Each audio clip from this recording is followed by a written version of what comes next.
अशोक यादव जी, आज आप ही के साथ शुरुआत करूंगी और आपसे मेरा सवाल ये है, मुख्यमंत्री योगी आदित्यनाथ आपके गढ़ में जाकर गरजे और उन्होंने देश की जनता को ये साफ कर दिया है कि अगर आपको वोट दिया तो आप गुलामी की साजिशों में एक बार फिर देश को झोंक देंगे।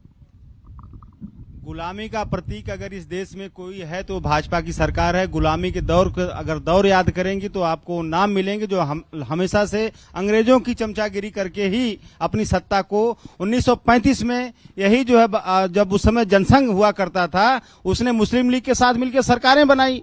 तो गुलामी के दौर से ये लोग हमेशा अंग्रेजों की चाटुकारिता किए हैं और आज गुलामी की बात करते हैं। देश की आजादी के बाद से लगातार जिस तरह से भ्रष्टाचार को इन्होंने चरम पे पहुंचाया, उस तरह की आजादी के बाद आज तक कोई एग्जाम्पल नहीं मिला होगा आपको ये कभी देखने को नहीं मिला होगा कि इलेक्ट्रल बॉन्ड जैसे कानून बना करके इस देश को लूटने का काम किया माननीय मोदी जी की सरकार ने। और कहते हैं कि देश नहीं बिकने दूंगा, हम देशभक्त हैं। देश का कुछ ऐसा संस्थान बताइए जो बिकने से बचा हो। सारे सरकारी संस्थानों को इन्होंने औने पौने दामों में बेच दिया और कहते हैं कि मैं देश नहीं बिकने दूंगा, मुझे कसम इस मिट्टी के। अरे क्यों ऐसा कसम खाते हैं आप कि आप सब कुछ आपको देखिए याद होगा, मैं आपको एक रिपोर्ट लेके आया हिंदुस्तान अखबार की, आज उसमें छपा हुआ है कि जो वैक्सीनेशन हुआ कोविड के दौरान, उस वैक्सीनेशन को लेकर के दिल ही नहीं जोड़ों का दर्द भी दे रही है वैक्सीन। ये हिंदुस्तान की अखबार की कटिंग है और उसमें जो है परसेंटेज वाइज लिखा है कि कितना % हार्ट के मरीज बढ़ गए। आप लोगों को कभी कल्पना भी नहीं किए होंगे कि 12 साल के बच्चे को हार्ट अटैक हो जा रहा है, 15 साल के बच्चे को हार्ट अटैक हो जा रहा है। और इस तरह से जो हार्ट अटैक हो रहा है क्यों हो रहा है? क्योंकि एस्ट्राजेनिका कंपनी है ब्रिटेन की और serum institute of India Bharat की, दोनों ने मिल करके वैक्सीन सर, ये तो एक सीरियस इशू है और मुझे लगता है कि इस पर गंभीरता से चर्चा होनी चाहिए। तो ये मंच नहीं है कि मैं इस पर गंभीरता से चर्चा करूं और इसे सियासत का रंग में उड़ाऊं, क्योंकि अगर यहां से वैक्सीन की बात करूंगी तो बेवजह लोगों में पैनिक क्रिएट होगा। मैं 10 सेकंड लूंगा। एक सेकंड सर, मैं सिर्फ आपसे इतना चाह रही हूं, मुख्यमंत्री योगी आदित्यनाथ बार बार ये कह रहे हैं कि आप तो इस देश के अल्पसंख्यकों को भी बांटने पर तुले हुए हैं। ओबीसी पिछड़ा वर्ग तो छोड़ दीजिए, जिनका आरक्षण छीनने की कोशिश की जा रही है। जानती हैं इस तरह का वक्तव्य क्यों आ रहा है?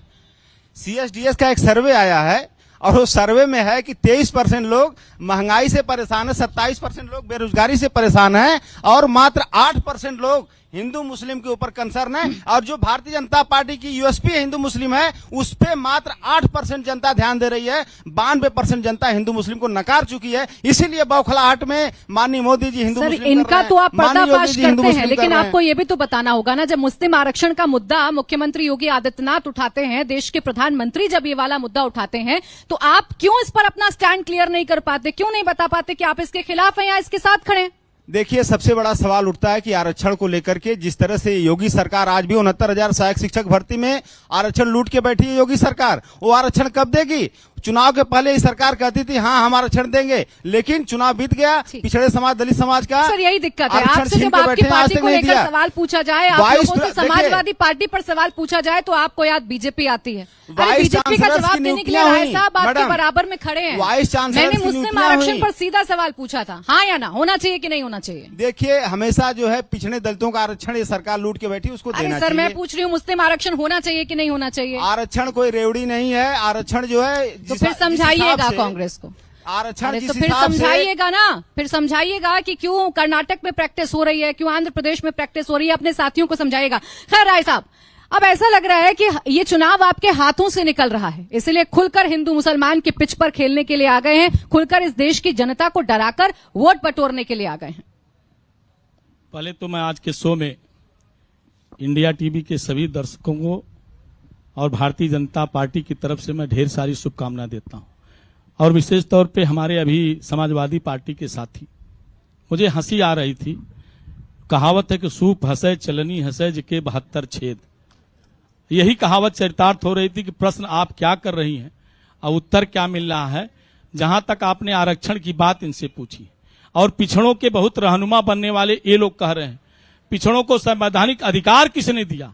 भारतीय जनता पार्टी, देश के प्रधानमंत्री माननीय नरेंद्र मोदी जी ने पिछड़ों का आजादी से लेकर अब तक पिछड़ों के संवैधानिक अधिकार की बात करने वाले, उनको संवैधानिक अधिकार अगर किसी ने दिया है तो इस देश के यशस्वी प्रधानमंत्री माननीय नरेंद्र मोदी जी ने दिया।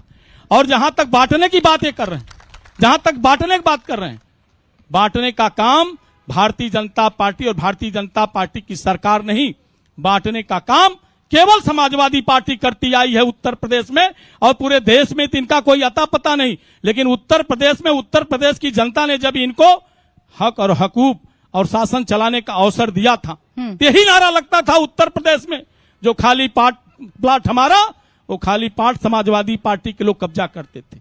गाड़ी कौन? जिस गाड़ी में सबसे बड़ा झंडा, उसमें समाजवादी पार्टी का सबसे बड़ा गुंडा दिखाई देता था। और इसी उत्तर प्रदेश में भय भ्रष्टाचार की आंधियां बहती थी। आज उत्तर प्रदेश में योगी राज के कारण कानून राज का स्थापना हुई है। आज यहाँ की माताएं बहनें देखिए ना, मुझे सुकून से पहले ही चैन से पता था, जिए। आपसे भी सवाल पूछूंगी, आप भी मुझे जवाब तो देंगे हाँ, नहीं। देंगे। समाजवादी पार्टी पर आपने आरोप तो लगा दिया कि ये मेरे सवालों को इग्नोर कर रहे हैं, मेरे सवालों पर गोलमोल जवाब दे रहे हैं। आप भी तो बताइए ना, कब तक हिंदू मुसलमान करके देश को चलाइएगा? भारतीय जनता पार्टी और भारतीय जनता पार्टी की सरकार हिंदू मुसलमान नहीं, हमारी केंद्र की सरकार ने जितनी भी जन कल्याणकारी योजनाएं चलाई हैं, उसमें कहीं कोई हिंदू मुसलमान बाई फरकेट उन्होंने नहीं किया है। उन्होंने प्रधानमंत्री आवास बनाया है।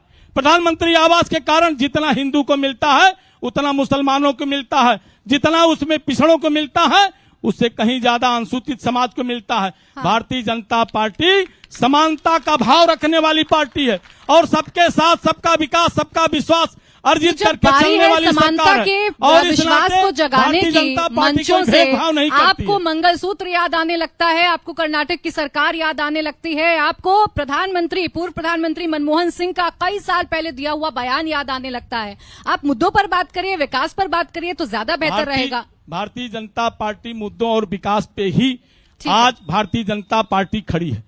और जो आपने कहा कि मंगलसूत्र आ जाने जाता है, आप सब जानते हैं, हिंदुस्तान का एक एक व्यक्ति जानता है कि सैम पित्रोदा कौन राजीव गांधी के मुख्य सलाहकार हुआ करते थे। लेकिन देखिए, आज उन्होंने इस बात को छेड़ा है। और सही बात है, में लिखा है ना, तो सही बात है शब्द इनके कि हमारे मैनिफेस्टो में लिखा है। देश